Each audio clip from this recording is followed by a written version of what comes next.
Привет, ребятушки!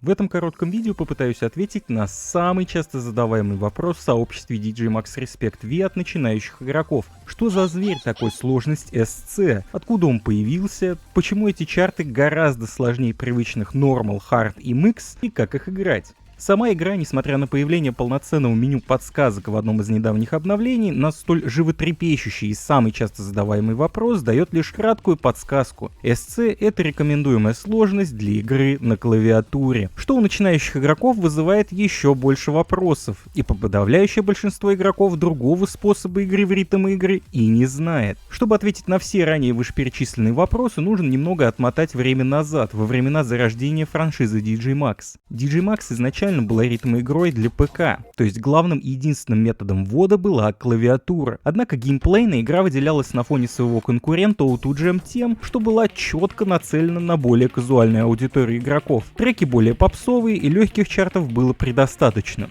из-за чего порог вхождения был более низким, чтобы каждый без слез и пота мог приобщиться к ритм-игровой культуре. То есть с самого начала пути игра позиционировала себя как несложная ВСРГ для самой широкой аудитории игроков, однако в своем запасе имела немало и сложных чартов для продвинутых игроков, тем самым все же относясь к полноценным хардкорным ритм-играм. Угодить всем и сразу. SC-чарты были уже здесь, однако тут за них нужно было платить внутриигровую валюту на манер 2DX, где чтобы сыграть чарты легендария, надо платить V-дисками. Если в аркадной игре такое решение можно объяснить стоимостью починки контроллера после плотной долбежки, то вот зачем подобная система была нужна домашней ритм-игре, не особо понятно. Ох, бедные голодные годы ранней Pentavision. Ключевым переломным моментом для франшизы стал переход на портативную платформу PSP. Консоль была достаточно мощной и позволяла перенести почти весь основной контент DJ Max Online без изменений, приятные BGA и кей-саунды. Но было одно специфичное ограничение, которое все же внесло свои коррективы — геймпад PSP.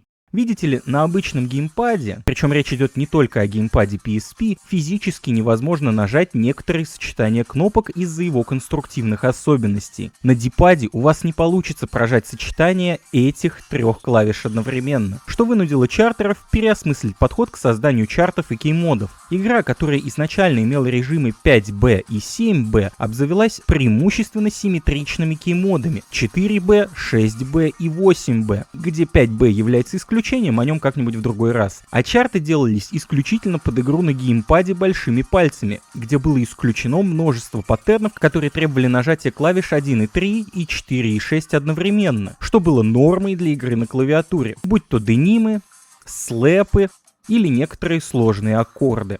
И так уж исторически сложилось, что портативный DJ Max Portable оказалась настолько популярной, что затмила оригинальную игру для ПК и стала главной франшизой в серии, узаконив со временем игру на геймпаде как полноценный плейстайл, по которому существенно позже, во времена DJ Max Respect, для PlayStation 4 будут проводиться официальные турниры. У игры на геймпаде есть множество нюансов, будь то привыкание к фингерслайдингу, технике скольжения больших пальцев по геймпаду, позволяющей прожать быстрые лестницы, или умению цепко этот геймпад держать на плотных чартах в режиме 8B, когда латошки то и дело норовят запотеть. Пусть и очень кратко, но надеюсь, что этот момент я смог для вас прояснить. Геймпад — это основной метод ввода и игры для франшизы DJ Max на протяжении большей части ее истории. Соответственно, чарты Normal, Hard и MX, которые многие учатся играть на клавиатуре, изначально были созданы именно для игры на геймпаде и с учетом ограничений игры на нем. Однако с расширением аудитории у франшизы DJ Max появилась преданная аудитория и продвинутых игроков из других ритм-игр, которая жаждала более жесткого вызова после относительно несложных DJ Max Portable. Потому в 2008 году для ПК вышла DJ Max Trilogy, где Pentavision ненавязчиво продвигала совсем ни на что не похожий, а абсолютно оригинальный контроллер Muzone, который по счастливому стечению обстоятельств был совместим с PlayStation 2, где вы могли поиграть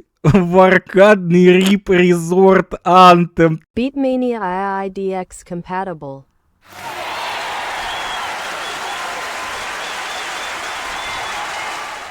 Интересно, почему же Konami настолько после этого не взлюбила студию Pentavision и начала закидывать ее судебными претензиями примерно в 2008-2009 году? Даже ума не приложу. Так или иначе, в DJ Max Trilogy студия Pentavision снова отказывается от ограничений чартинга геймпада и полностью использует все возможности клавиатуры, бросая в игрока самые причудливые сочетания паттернов, отсылая к другим хардкорным ритм-играм, будь то Easy 2 DJ, Beatmania 2DX или O2 Jam. Именно в этой части чарты сложности SC стали напоминать то, что мы позже увидим в DJ Max Respect V. Тем не менее, DJ Max Trilogy не оказалась для Pentavision тем успехом, на который они рассчитывали, потому идею сделать франшизу DJ Max полноценной хардкорной ритм-игрой была отложена в долгий ящик, а DJ Max Portable продолжала долгие годы покорять сердца игроков по всему миру, активно культивируя культуру игры на геймпаде среди тысяч и тысяч довольных игроков. И лишь много позже, с релизом DJ Max Respect V на ПК в 2020 году, вместе со всеми геймпадными чартами Normal, Hard и MX, из DJ Max Respect на PlayStation 4 были воскрешены чарты SC из DJ Max Online и DJ Max Trilogy, некоторые из которых были существенно переработаны и сделаны более приятными для игры. Сложность SC и по сей день активно пополняется новыми чартами, радуя более хардкорной аудитории игроков разнообразным и интересным геймплеем, сравнимым с другими крупными ритм-игровыми мастодонтами. Современный стиль чартинга SC в DJ Max Respect V, будучи поздним ритм-игровым детищем, является сборной солянкой всего ритм-игрового опыта за многие годы существования ВСРК и ритм-игр.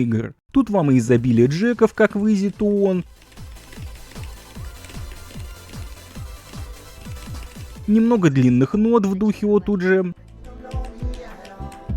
и общая плотность, как в Beatmania 2DX и BMS, и все это более-менее равномерно распределено на протяжении всего трека.